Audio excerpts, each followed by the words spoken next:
Thank you, Mr. Chairman. And thank you to the families who are here who have lost loved ones, both who lost loved ones to violence perpetrated by immigrants, but also to those who have been seriously injured by ICE agents, and to those watching who have had family members killed by ICE agents.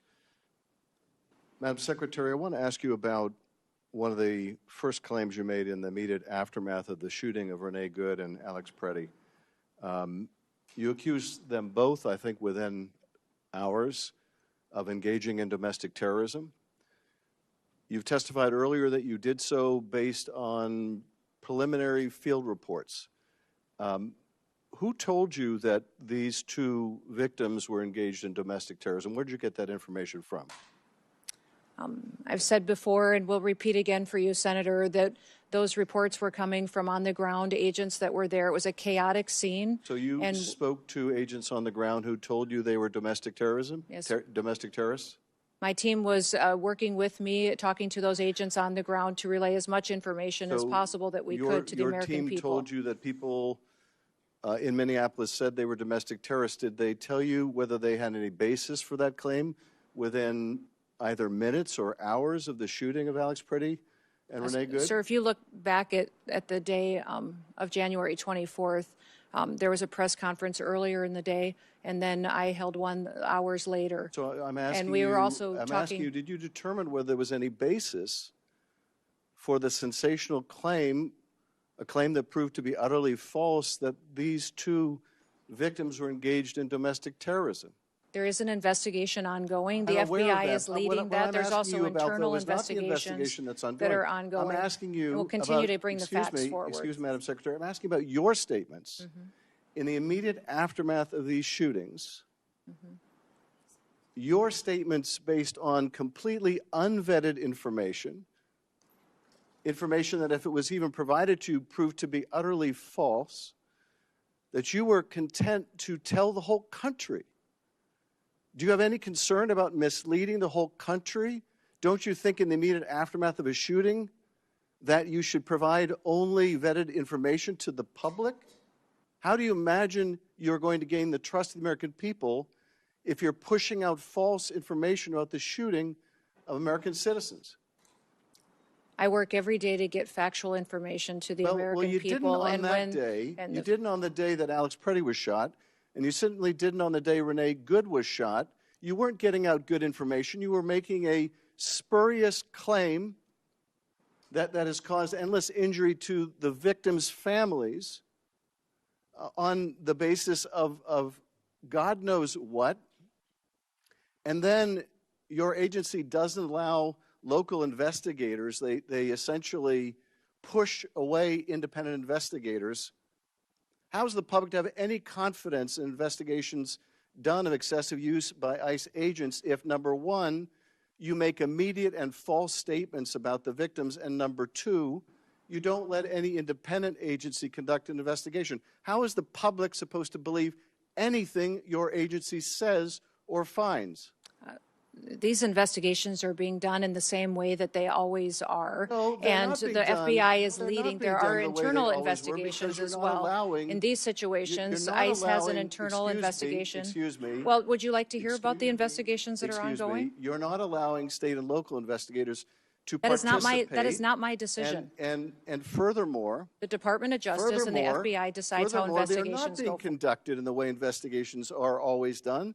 Are you telling me that in the case of Miramar Martinez, that having an agent involved in shooting her, drive a vehicle that was used to ram into her vehicle, drive that vehicle, that evidence, away from the scene and 1,000 miles to Maine, you're telling me that's the way investigations are always done?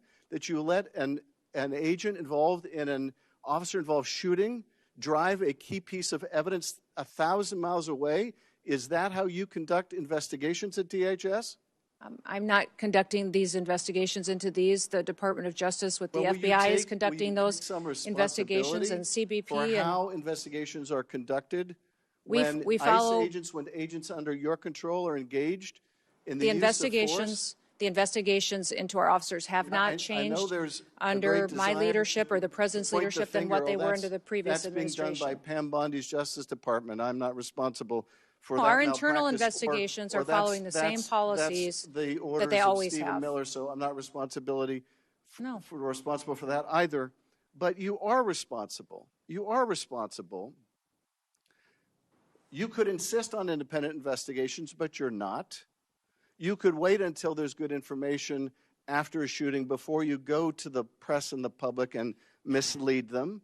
Let me ask you about a different subject, and that is the waste of resources at your agency, the continued allegations of favoritism and contracting, and let me in particular focus on the $220 million ad campaign, many of which feature you very prominently. An ad campaign that is more expensive than the whole budget for One Fight After Another or any Hollywood blockbuster film.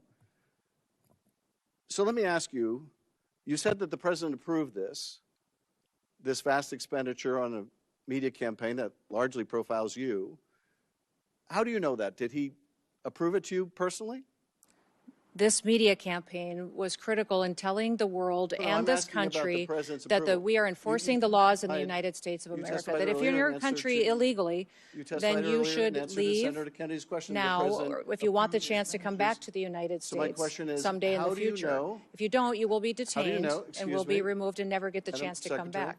It's been extremely effective in sending the message. Madam Secretary, how do you know the president approved of this $220 million contract? We had conversations and worked with OMB to make sure that the funding was there. Excuse me, I just want to clarify. So you had conversations directly with the president where he approved this $220 million ad campaign that significantly features you? Sir, this campaign was talking about making sure that people knew that our laws were being enforced. Again, I want to make sure that we continue to go through the process. It was a competitive bid campaign. I had nothing of choosing. Excuse me, so the president approved this expenditure? Sir, I've been explaining this to you how when it was a competitive process. Well, the career officials at the Department of Homeland Security you don't want to confirm the president's role in this, and I can understand why. But you say it was a competitive process, and yet this contract went to a company that didn't exist 2 weeks before they got the contract. Sir, I can't speak to that. I don't know the name of that company. You're saying you can't speak to it, but let me ask you this. Are you saying it's just a coincidence? It's just a happy circumstance? It's just a fortuitous event that $143 million of that went to a subcontractor that you worked with extensively as governor in South Dakota or during your campaign, that is just coincidental? The same process was followed for this media contract than any other media contract that's happened. Just a coincidence, the Department of Homeland Security. I had nothing to do, and no political had nothing to do with it. No choosing of who the contractors. And we don't have a legal process for weighing in on subcontractors. It doesn't exist. Excuse me, just a coincidence. Also, then, that this $143 million. To ask questions, you should want the answers. I'm trying to ask a question. You're trying to say that this was a political decision, and it absolutely was not. I'm just asking you. So it's just a coincidence that a $143 million subcontract went to the husband of your press person, also someone that Corey Lewandowski, one of your special government employees, worked with extensively. So that was all a coincidence, right? Because you had no knowledge of this, no involvement. Media company that and gets none of the people around you had any involvement. The ability to so choose taxpayers the should just subcontractors. assume We don't this weigh is in a coincidence. on who subcontractors are. There's not a legal process for us to determine what subcontractors are a part of a contract that goes out for a competitive bid. Can you state and for only the record, career employees at DHS were in on the choosing of those media contracts. Can you state for the record, then, that neither you nor Mr. Lewandowski nor your press secretary, married to the husband of the person who got this $143 million contract. We were not a part of the decision-making. Can you state for the record that none of you that I've just described had any role, played any part, made any communication with any government agency that was involved in deciding who would get that contract? To the best of my knowledge, none of us were involved in deciding who got those contracts for the media campaign. But were any of you involved in advocating, communicating, or expressing a preference to my knowledge, in Senator, any way not to with my the government? knowledge, Excuse me. Let me just finish the question. Were any of you involved in any way in communicating, expressing a preference in any form, manner, verbal, written, with any government agency that was involved in the contracting process? The same process was followed for that contract that is for all media contracts that have gone forward. To my knowledge, yes or no? There was no involvement whatsoever of anybody that is on the political appointee side of this position and that media contract. Thank you, Mr. Chairman. I yield back.